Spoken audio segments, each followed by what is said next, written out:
大家好，我是幸福的眼泪。半个月之前，我在家尝试做了奥地利苹果卷儿，但是烤完它总是空心儿的。今天发出来，想让各位老师帮我看看是我做的哪有问题。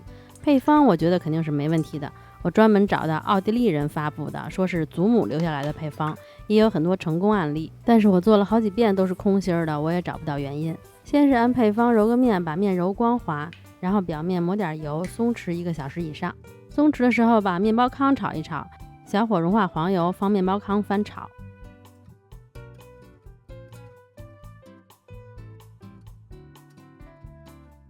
我就炒到这个样子，微微有点变色了，然后放凉备用。然后把苹果去皮去核切片，我看有人是切薄片，但是我做的这个配方是切厚片的，所以我也照着切的厚片。挤一点点柠檬汁，防止它氧化变色。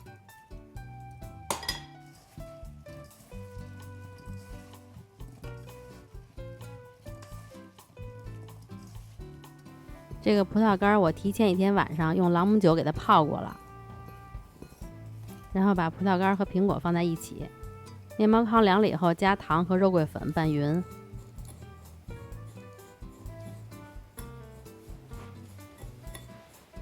都处理好了，就要开始卷苹果了。因为我这小短胳膊小短手的，所以我把面分成2份做。我是先在揉面垫上给它擀开，因为现在这个面比较油。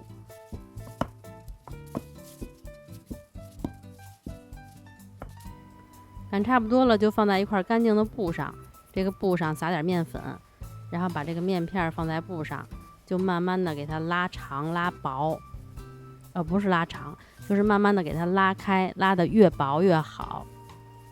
其实这些步骤我感觉我做的都没有什么问题，动作轻柔一点，慢慢的给它拉开，它还是不太容易破的。如果拉不动了，就给它盖上，松弛10分钟。松弛完以后就特别好拉开。你们看我用的这个就是半份面，能给它拉扯得很薄很大，说最后透过这块面能清楚的看到底下的字儿就行了。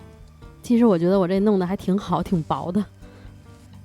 然后刷上融化的黄油，刷一半就行，就是放苹果的那部分不用刷。然后放上面包糠，我是先放一点面包糠，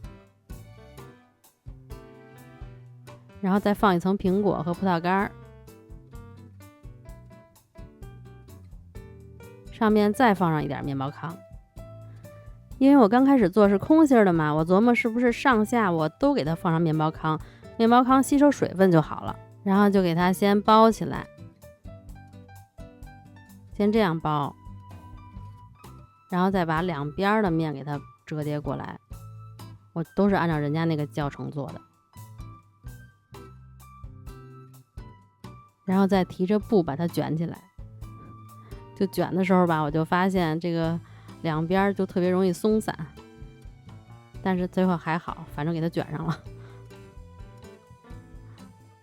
看我这个是不是挺薄的，都能看到里边的内馅儿。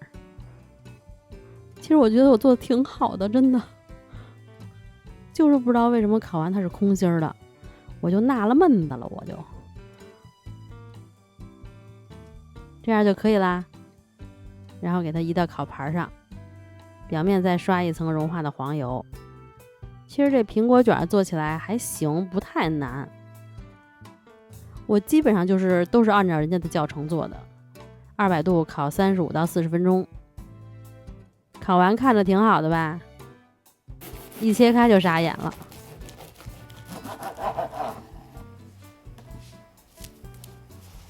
你看它上面就很空，我做了好几次都这样，我琢磨是不是苹果水分太大了，我还试着把苹果烘干了2小时，还别说这样的苹果还挺好吃，外边有一点嚼劲，里边脆脆的。但是做完以后一切开，里边还是空心的，而且它不光空心，还散架了。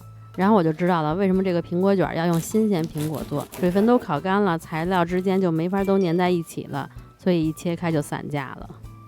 然后我还特意换了苹果，去买了别的苹果做，也不行，每次烤出来都是上面这块特别空。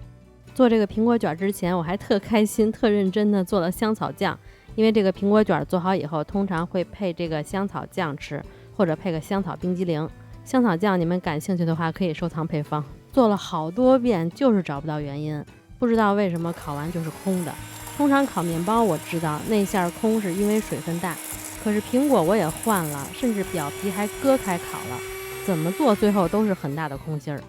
本来这个视频我不打算发出来了，我说我这辈子都不想做苹果卷了。后来我老公说你发出来问问大家，让大家帮你看看是什么问题。我觉得这个提议挺好的，请各位老师帮忙看看我这是什么问题，给我指导一下。